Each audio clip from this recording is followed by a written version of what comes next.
Afternoon everybody, welcome to the Meccano Zone International Airport. This is the end result of the Meccano Maker System Boeing 787 Dreamliner set. The set review video has already been posted and this is the model all finished. Not a lot to it in features wise, it's quite fun, although the build isn't as fun as perhaps it should have been. We'll go on to that later, but for now, because it's more or less dark here, we've got the four lights. We've got the front white light on the undercarriage here. To the right of your picture is the port red light on the wing tip. To the left of your picture is the starboard green light on the end of the wingtip. I know that's a little bit confusing because it's the reverse to what I'm showing you, that I'm telling you. And on the bottom of the tail we've got the flashing light, which actually flashes quite realistically. The switch for the lights is on the battery box, which is enclosed inside the fuselage just behind the front landing gear. And the engine noise you hear, for those of you who didn't see the little short video I did on the meccanozone.com Facebook page, is not a feature of the model. It's a little bit of fun I've added myself. I'll show you that later. But if I can see in the dark, I'll crank up the engines a little bit more.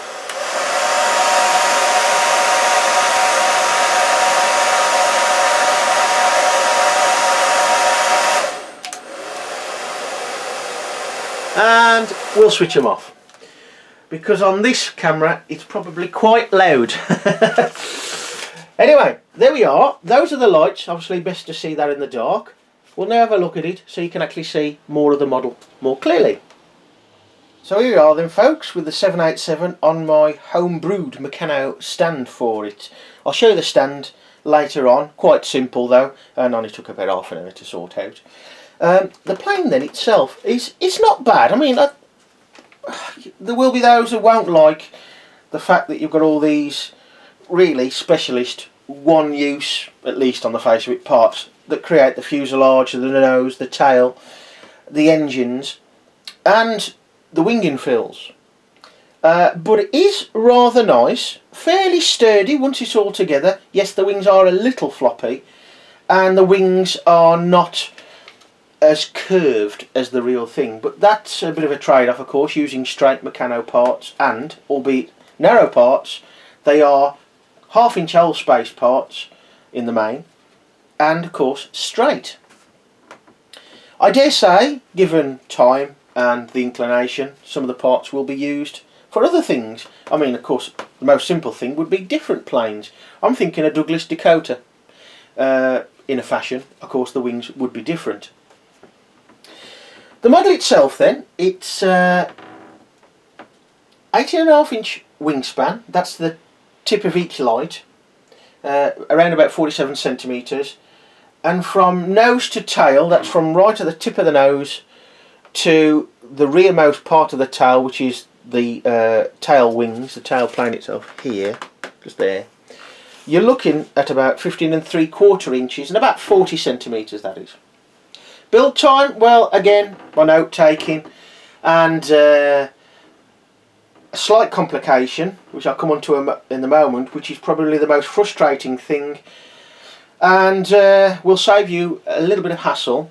But the build time, 3 hours 45 minutes with all that going on, but you're looking at 3 hours 15 tops, I think, should you do it and be aware of the little things that you're not quite told in the instructions, and you're not distracted by nattering to other people about it and watching a telly at the same time. So 3 hours 15. Now, the first and most irritating thing to mention, I already mentioned on the little short clip video I did for the Facebook page. These wing infill parts there and there, same the other side, and the tail plane itself, but not these flexible plastic triangular parts. All except those, one each side. All the other plastic flat parts have got a film of cellophane on them both sides, fitted very well, that you can't, or at least I didn't really notice it, that it had actually got a covering. Of course, it does not tell you this in the instructions. The LaFerrari set was the same with the windscreen. This one, being a Chinese one, made set or put together set, is usually better for those sort of things, but I haven't found anything in the instructions to show me this. So needless to say, it was quite late on in the build when I realised this, and to get it off was a little bit of an issue. And when, or I say when, if this is taken apart, because most of the flying space type creations I hang off my ceiling, so they don't get taken apart. Not all of them, maybe if there's multiples of them, but if there's just one, like this is likely to be because of the cost, this will be hung off the ceiling after it's been displayed. So I removed the plastic covering with the parts in situ, which means that when you take this apart, you'll have a bit of plastic, and you may see, although it may be not in this light, you may see the odd little bit of plastic sticking up. There's a bit there, and there might be a bit on the tail, but I've removed most of it as much as I can. Of course, underneath I probably needn't have bothered, but that was the most irritating thing. So before you start the build, get all the wing flat plates, these two here, same to the other side, and the tail, and remove the covering from each side of those parts. It will save you quite a bit of hassle. Now, you've probably already noticed this, but you don't use a spanner till stage 4, and you don't use a spanner all that often. There are parts where you do use a spanner in the normal way, but as you can see, for example, look at all these mouldings here in the fuselage parts. Same underneath. They are moulded in such a way you do not need a spanner, which speeds things up. Of course, it ain't really in the true Meccano way, I suppose, but it's certainly easier, less fiddly. What I would say though is you can see some of the bolts, or the ends of. I reckon that you might just get away with standard bolts there. You might. With the easy start nuts, it's a bit more difficult when you ain't got much length left on a bolt to get the nut on and started, but I ain't tried it, but it's a possible thing to try in the future. Look a bit neater. Other things and spotted differently regards the box. The box image, which is probably a prototype image. You can look for some things and get a better idea of how things are done, but the wings on the box image are far more angled here, backwards slightly. You can't do that. We'll come on to the angles later. And the rear tail narrow strip, that's white. Now you could argue why I haven't done all the other parts in white. It does give it some definition and contrast as it is. Now, just taking the plane off its stand for the moment. Not that many stages in, I think probably about half a dozen, maybe a little bit more than that. You come to putting more of the fuselage together by just building it up and extending it with these parts as you go on 6, as you can see there. And it doesn't show you where to put some of the wiring.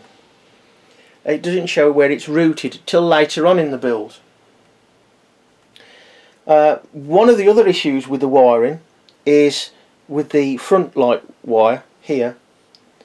There is nowhere to thread the wire through inside to the battery box, which is in there, and there's the switch. It doesn't show you anywhere, it doesn't have, as far as I can tell, anywhere where you can thread that wire without squashing it a little bit between the fuselage and the battery box itself. Okay, it doesn't make much difference, but it is a little bit fiddly. Of course, I've left a bit of extended wire out here so we can move the undercarriage, which you can there like that. You can fold the undercarriage up like that a little bit. Thus, the wiring here, I got to the stage where I thought, hello, I've got all the wiring showing out the back of what was the end of the fuselage, which were these two sections at the time. And then I got together, thought, hang on a minute, where does the wiring go for the wings? And I had to look on to find that out. And to give you an example of this wiring instruction deficiencies, if you like, this is stage 17, and it only shows you what to do with this red light. Now bear in mind there's two. Now the benefit in this case of doing the battery box first is that when you put the batteries in, and even before you fitted it inside the first part of the fuselage here, you can actually switch it on and see which lights are which. The shorter wire anyway is the flashing one, but of course fitting it on confirms that. Now, regarding the wiring and the lack of information regarding where to route the wiring, this is a classic example. This one shows you, but what about the other wires to the wings? Where do you leave them? There is no sign of them.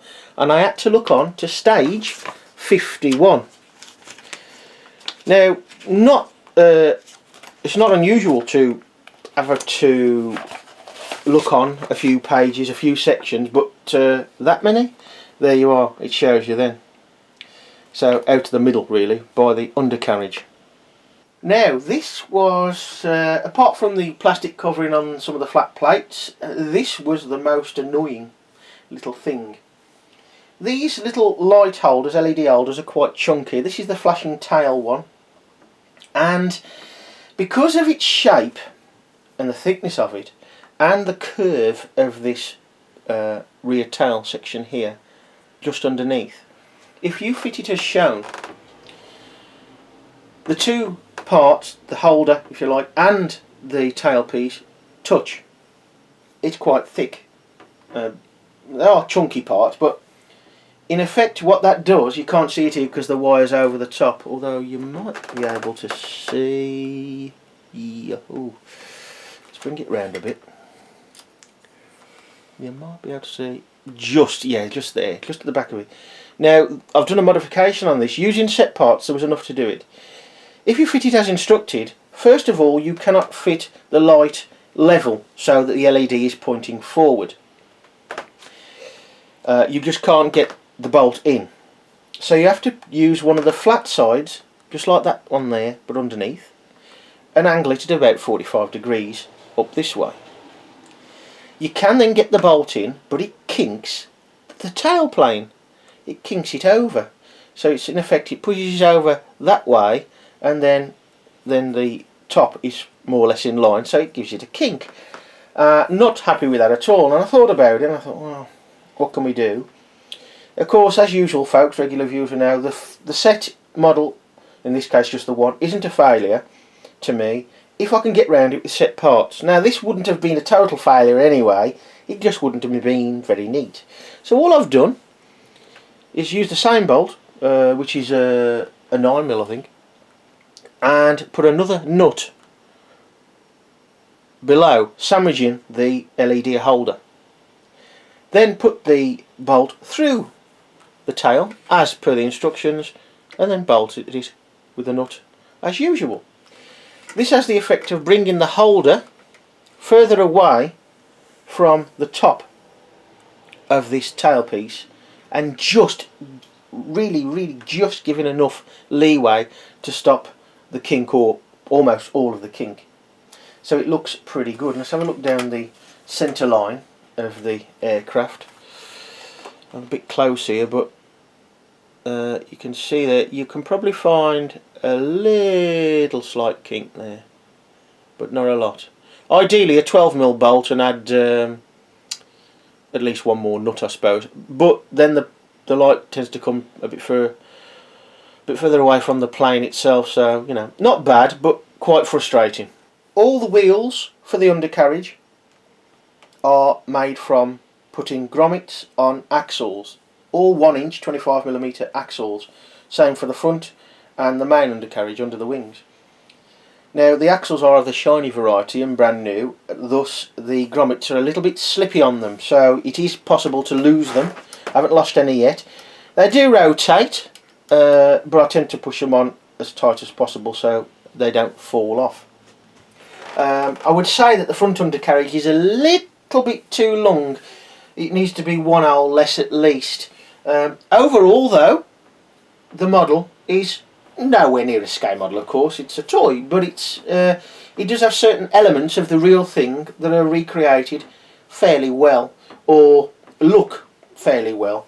Right, making a curve from straight parts is always awkward for obvious reasons, without bending parts of course. And even though you've got specialist parts for the wing infills with these flat plates and less holes, I did have alignment issues. I won't point everyone out, you can find that out as you go with the build, but you can get by, as you can see. There's been no modifications as such. But getting certain angles right was quite well, required a little bit of fiddling, slackening off some nuts and bolts to get something like. But as an example, this is right at the end of the build, just before putting the stickers on. Underneath here, just there, is a clip to hold the wiring underneath. And I could not get the clip in at all to start with. Just there, you can see the peg part of the little wire hook stroke clip just there. And in the end, I had to do was remove this quick snap to give me a little bit more leeway. It's just due to the close proximity and thicknesses of layering parts and those parts coming into close proximity of the holes, meaning that when you put a quick snap in parts, I forget where it was now, where was it? It's one of these, it must be this one.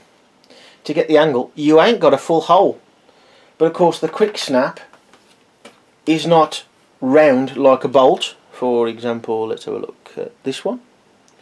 It's not round like a bolt, so it's actually thinner one way than the other, which means you have to fit certain ones in a certain orientation. Talking of quick snaps, I dare say you'll agree, when you look at a wing like that, as you can see,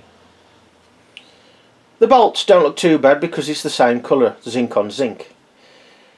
The quick snaps probably stand out a bit because of the difference in colours, but they are a smoother, they could be better finish, but they are a smoother look. And on the cars, they tend to do that job well, giving a smoother look on some of the cars like the LaFerrari, the Lamborghinis, etc.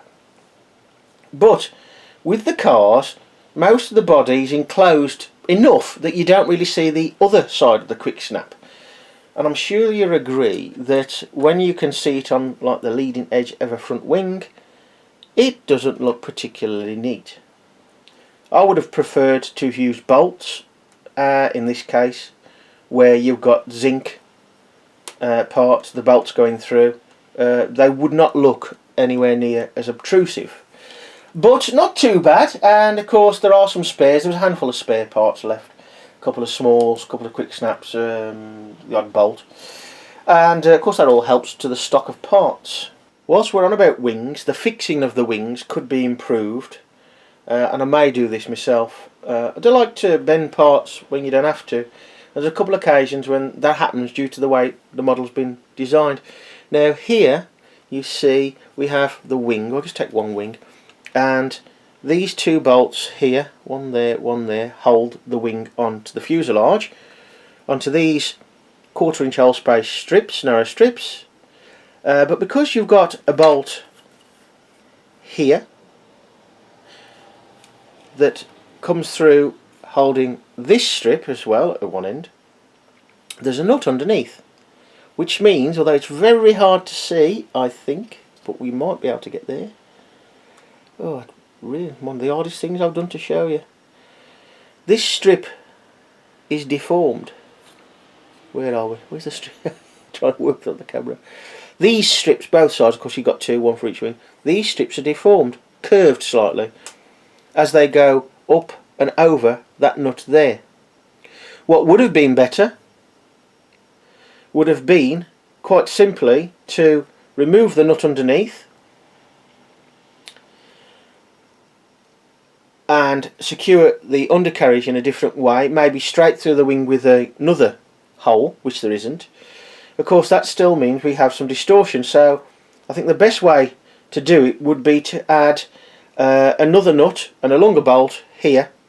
So we've got bolt, narrow 1/4 inch hole space strip, another nut, and then add this strip, levelling it out. There's a lot of the plastic nuts in this set, or quite a fair amount.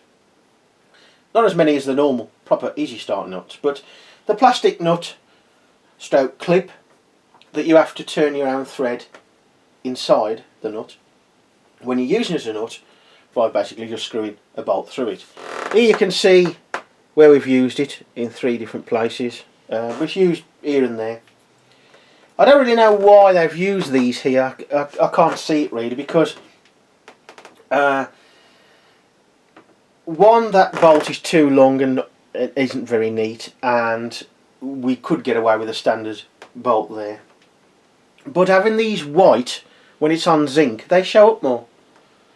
Okay, I suppose they are cheaper if you make them by the million than a metal nut, but in this case there, a standard nut would be better. Zinc on zinc, it would be less obtrusive.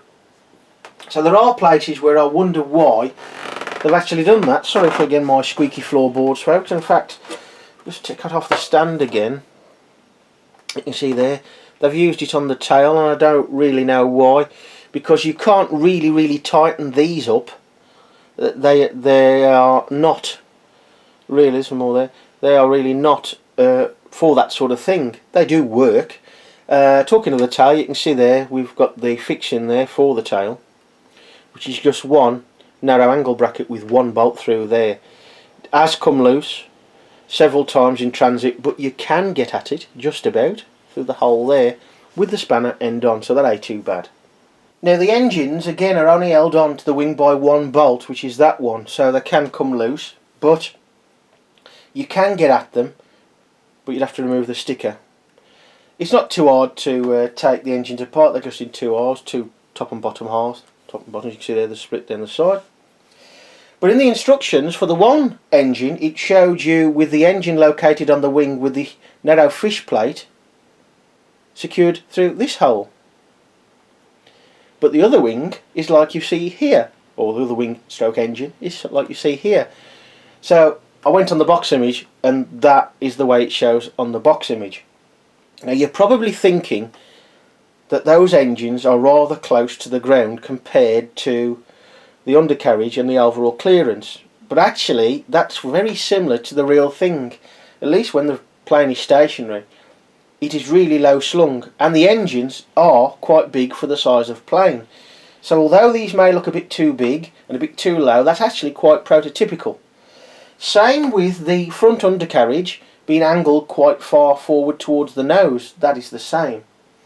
Although the model itself is just a shade tail heavy, so if you do have the undercarriage at the front upright, it's going to tip back on you. Also with the engines, another deforming thing I'm afraid, these 1" by 1/2" narrow angled or obtuse angled brackets, because of the curvature of the moulding here, as you tighten those up, they do dish a little. And what hasn't been taken into account, I don't think, in the instructions is the fact that, turn it round, obviously they don't meet exactly, so they're going to force each other apart if fitted nicely like that. Nothing major. The undercarriage does move at the back as well. Again, we've got the plastic nuts there instead of the nylock variety, but it does fold to an extent, as you can see. I've got these fairly tight anyway, that I suppose if you want a cleaner line I'd remove the undercarriage, to be honest. But there you can see you've got neat looking undercarriage. As I say, the clearance between the ground and the engines is pretty prototypical. And whilst we're on about the plane, folks, let's have a look at the stand I made. Very simple, sort of teak section, created, or the basis of it, created by two 5" by 11" or 2.5" by 5.5" flange plates. These are the grey ones in the centenary set, or super construction set as it's known as well. Nice finish on these, it's a nice grey finish, and likely as not the trunnions are from those as well, because they're quite shiny. And just with some strips, we've got 9L strips here with 1" by 1/2" double bracket to form some bit of structural strength there, and in this case to do the same and add a little bit longer from these 6L strips. To get the correct alignment for the slots that are in the bottom of the plane in parts, as you can see there, the rear lower pillar slots in there, but there's nowhere for the front ones to go, so the front ones just rest there. Now to get the right alignment with these trunnions positioned as they are, I've had to use washers, and just about standard bolts work, and you've got 2 washers on each bolt, spreading it out, which is about spot on for the width. and of course you can do all sorts of different sort of stands. This one is quite stable, but it allows me to put the plane on level or slightly canted over. So there you go folks, the Boeing 787 Dreamliner from the Meccano Maker System. As said in the set review video, in the UK it's quite expensive. I would say far too expensive really. But needs must to get one, to have a go myself, and indeed to show it to you folks. So up to you now I suppose if you want one. I suppose the easy way to do it was, if you're in the States on holiday, buy one from Walmart there. Which would be a lot better. And around about £50 at the moment. $50, there's not much in it at the moment. I'll just crank up the engines for you.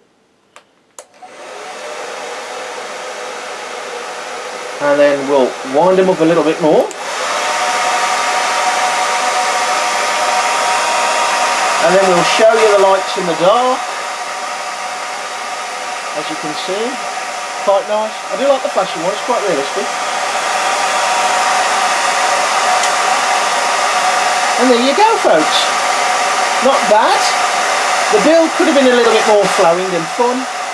End result is quite pleasing.